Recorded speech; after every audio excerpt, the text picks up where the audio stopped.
Rana. Hi, Ange. How are you? I'm great. How are you? I'm doing fine. Looking forward to our chat. Oh my gosh, you know what we're going to talk about today? We're going to talk about informal surveys Oh, and how okay. to use them, when to use them, why to use them, and what to do with them once they're done. What do you Awesome. think about that? Awesome. Wonderful. You start. Okay, well, I tend to do surveys in my classes. As you know, I tend to teach mostly asynchronously Okay. online. So I Mhm. need a way to get to know my learners and to help to design a class that is relevant and for them. So one of the ways I do it is with a pre-class survey. So what I do is I have access to the roster usually about a month ahead of time. Now, not all instructors do, right? So faculty, full-time faculty tend to have roster access pretty quickly for a good amount of time. And then adjuncts tend to come in like sometimes just right on the day that they have to get started. Oh, yeah. And they're just Oh, thrown yeah. into it. But the point is that you can do these surveys at any point, these get to know you kind of surveys. Yeah. So do you tend to do pre-class surveys with your group? I tend to do that. I've never done it with a face-to-face course. I tend to do it in online or blended learning courses, but I guess maybe even in face-to-face courses, those could be helpful. I usually tend to ask them about their academic background, especially in courses where they have where there is a diversity uh, in the disciplines that the learners come to. And in education, we have that a lot. Sometimes in graduate courses, you have learners coming to finish a master's in education with science background or some psychology and some music. So you have that whole thing. I ask about that. I also ask about their preferences with regards to uh, activities or even recording. What do you ask about?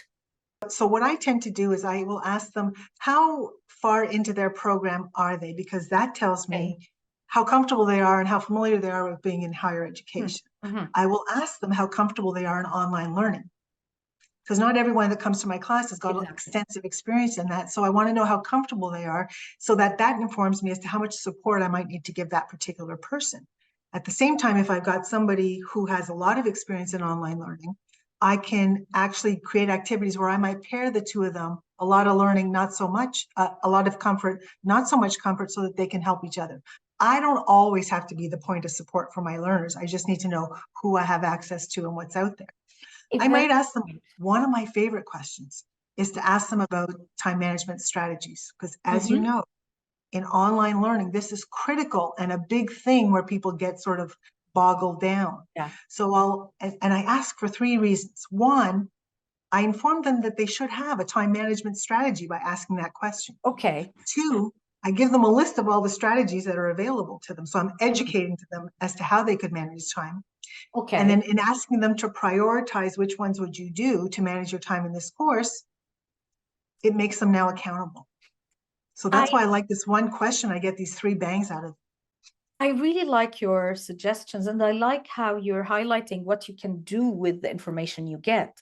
So, because again, if we don't get, what are we going to do with these answers? So, for example, the background information for me helps me know what type of examples I need to give, and also what topics might be of interest, especially with final projects that I want to design for the learners. Another thing, when it comes to their preferences with the learning process or whatnot, sometimes I ask, do you prefer the online lectures, recorded lectures and whatnot? So if I find that the majority of the students prefer recorded lectures, I try my best to have flipped classroom approach. So these are nuances that are very important. I agree with you. Yeah. So in what context are you recording your lectures? Uh, Do you do that in the classroom, the physical classroom? no, physical classroom, that's not part of it. This is Oh, only with synchronous or asynchronous. So online okay. components, you know? Okay. Okay. That makes sense. Okay. I was just kind of wondering. Okay. Um, What other aspect do you take into consideration when designing those questions? The other thing I think about is I ask them, which tends to be pretty traditional, you know, what they hope to get out of the course, but Okay. really one of the big ones is what they intend to contribute Okay. to the course. Because I need them to know right away that this is a two-way street kind of thing, and that they have valuable things to share and contribute to the class. And I want them to start thinking about what those are. Nice. Another thing I do that's kind of fun is the last question I have on a survey, on my pre-class survey, is what words of wisdom they'd like to offer their classmates. Oh, nice. Nice. It's a fun question because they come up with very encouraging suggestions. Okay. And it's the other thing that's really important. So a couple of things when we're talking about surveys that are really important is to ask questions that you can do something with the answer. Exactly. Right? So every question I ask, I know what I'm going to do with that answer. I'm going to use it in some way. So a lot of the time I'm thinking about pairing people or putting them in small groups. And do I want them to be similar in the group? So they're all interested in, you know, elementary education, or they're all interested in high school education, or they're all interested in French, or they're all interested in math. Yeah. So Yeah. that information tells me, you know, how I might group them. Or do I want them to be diverse in their group so that they have multiple perspectives? That's very important. And I guess another thing that I take note of is the cultural context I'm in, because I've worked in different countries, and there are certain questions that you ask in a certain context where you might not ask in another context. So we have to be very aware of the cultural sensitivities and the cultural nuances that we're working with. So that's another thing of importance. Now, I like what you mentioned with regards to the last question. On my surveys, my last question is there anything else you want me to know about you? And excellent question. Okay, and they tend to tell me certain things where, for example, I'm taking multiple courses or I have some commitments. Sometimes they go specifically with, like, I'm facing some difficulties on certain levels. So that tends to be quite helpful. Anybody who doesn't want to answer can just ignore it. Fair enough. So No, now that's a good question too. Like, do you make all of the questions on your survey mandatory in that they must be answered, or do you make some mandatory, or do you make it all, if you want to answer, you can answer? I'm gonna quote one of my supervisor's responses. Depends. There are some questions that I really want to know. Like, for example, their background information regarding academic studies, because that really helps me in how I'm gonna plan. Right. However, there are certain things about what's your time commitment for this course?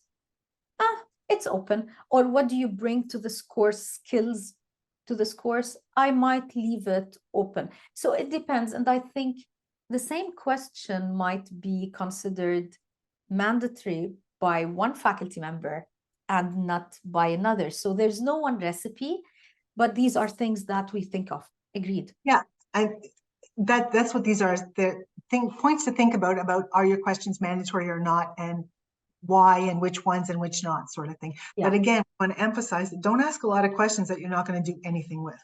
Exactly. Right? Learners are probably a bunch of the most over-surveyed people ever.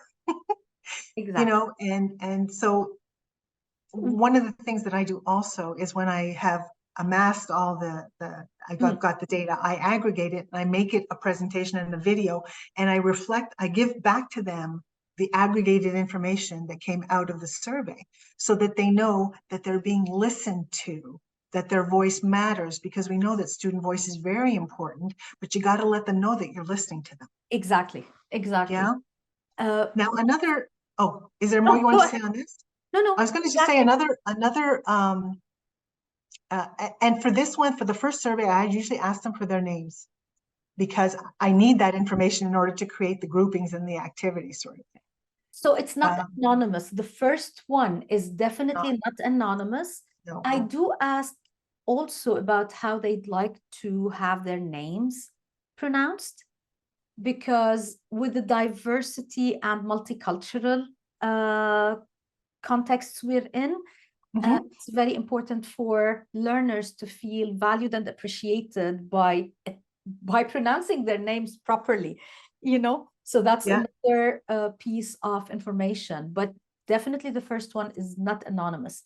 I might Notes. anonymous surveys halfway through the course for formative. Yep. So you know, like you, I also do a midterm checkpoint survey, and it's just 4 questions. I'm really just asking, how are things going? Do we need to change anything? Is anything like freaking you out? And it's really just that, and that is anonymous, so that they can say, they have the freedom to say, you know, you're going too fast, or I'm not getting it, or this is what I need from you. So that, you know, I can sort of look at what are the bigger responses that are coming. Very important, because I do know that a lot of the learners struggle, and we have low return rate on end of course evaluation, because what is it going to benefit them in particular? The course is done, but the midterm survey tends to be very helpful, and it allows me to modify based on that input. If you have time, right? Exactly. There's some things that they ask for that you can't possibly do in that time, but I still acknowledge it. And what I do with that is, when I come after, I do say, I received these whenever I do conduct this, and I highlight this I'm going to be able to change, but this one I'm not. So, and I usually tell them why I can't put that into place. It could be a time thing. It could be that it's a great suggestion that I can do in the next class, but I can't fit it in here. You know, I try to explain to them why. Now, you brought up an interesting thing about the end of course evaluations, which tend to dive, right? Yeah. As far as completion goes. Yeah. So I find that if I do the pre-class survey and I share the results back with them in an aggregate format, you know, they know they're being listened to. Then I get the midterm checkpoint survey, and I reflect that back too. Here's what the majority said is working for you. Here's what you said is not working for you. Here's what I can do to change it. Here's some suggestions you had. Here's what I can do. Here's what I can't. And I'm doing that in the hope of making sure that they respond to the end of class survey, because they know that their voice matters. Nice. This is so helpful, and lots of food for thought. Thanks, Ange. As always, so much learning from you. Thank you. And you. Okay. Catch up in the next chat. Okay, Rana, bye. Take care. Bye.